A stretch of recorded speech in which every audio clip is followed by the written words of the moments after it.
He is seen as a major talent. Be interested to see whether he starts for Holland because he's still only very young. There's a lot of different options there for Frank de Boer to try and mix things up if he wants to.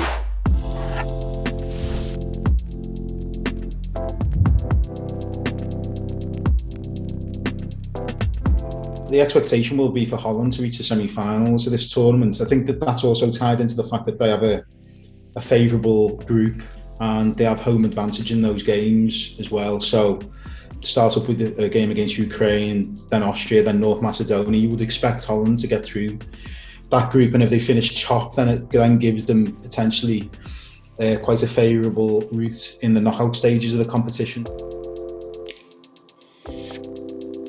Well, that has to be Euro 88 when they won the European Championships for the first time. It was the first international tournament that the Netherlands won, and the iconic moment in that tournament would be Marco van Basten's volley, incredible volley in Munich in the final against the Soviet Union. Despite being a major football nation, they are in reality still a major underdog as well, because it's such a small nation. They don't have a huge number of players to choose from, really. They've always managed to sort of create that underdog mentality. And I just think there's a bit of sort of romance with the Dutch as well in terms of the way they want to see their football played. And let's not forget the striking orange kit makes them stand out. Matthijs de Ligt is certainly a player who was already expected to be an integral member of the team, but I think that pressure on him increases because obviously Van Dijk isn't available. But further forward, there's Memphis Depay as well, who is seen as the goal scorer in the team, as well as sort of the creator. So those two players play well. Holland have got a great chance of going quite far in the competition. Well, as it happens, I've just mentioned Memphis Depay as being one of the most important players.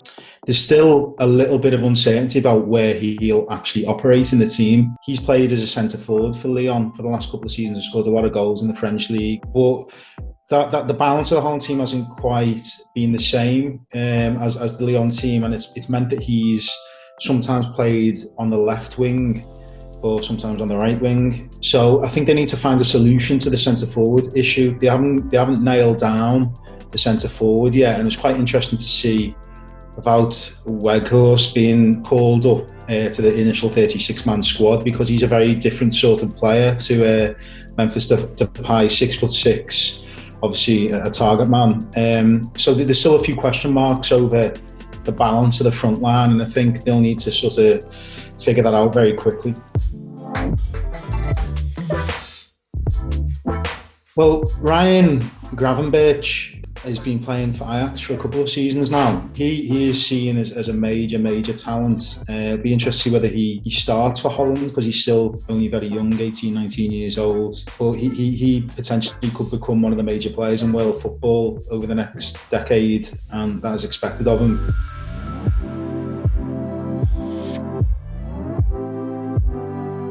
I think Holland's squad depth is one of the most interesting in the tournament. I mean, you've got the likes of Daley Blind and Stefan de Vrij will be lining up against Matthijs de Ligt and Owen Wijndal, who's a really young, interesting left-back who plays for Alkmaar in the Eredivisie.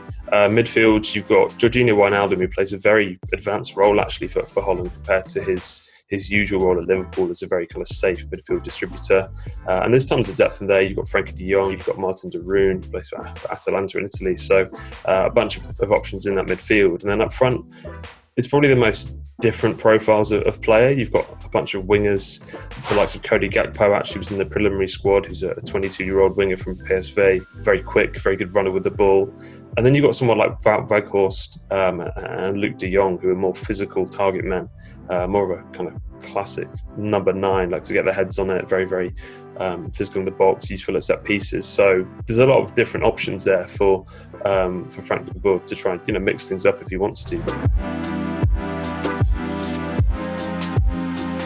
I think Frankie de Jong's the one that stands out the most, just because of how good he is retaining the ball, both under pressure, and also being able to move it forward a lot and progress it upfield, both in terms of his passing and the carrying of the ball. And it's a pretty rare mix to have, especially a player who can do it at such the levels that he does. I mean, you think of someone who's a pure retainer of the ball like Mohamed El-Neni, fantastic at keeping it, not very good at moving it forwards.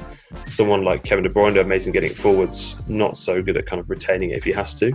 Frankie de Jong's kind of got the mix of both, and he's starting to add goals to his game this season. He's been deployed a bit more advanced under Ronald Koeman at Barcelona. So yeah, I think that for him, he's an interesting profile and someone who should be good to watch, running that midfield for Holland in the summer.